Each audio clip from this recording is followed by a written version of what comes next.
¿Cómo desactivar sonido de notificaciones en Xiaomi? Si quieres desactivar el sonido de las notificaciones en tu Xiaomi, en este vídeo te voy a enseñar cómo lo puedes hacer. Lo primero, tienes que buscar la aplicación de ajustes. Cuando encuentres ajustes tienes que entrar.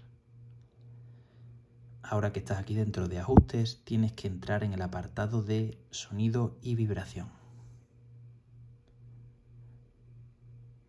Ahora entramos en notificaciones.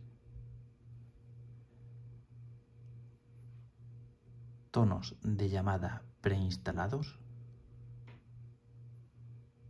Entras de nuevo en notificaciones y seleccionas la opción de no establecer tono de llamada. Como puedes ver, aplicado con éxito, y si salimos de aquí, ya en notificaciones nos aparece que no tenemos ningún sonido, ¿vale? Como puedes ver, ninguno. Y así sería. Si te ha servido, te agradecería mucho un me gusta. Hasta la próxima.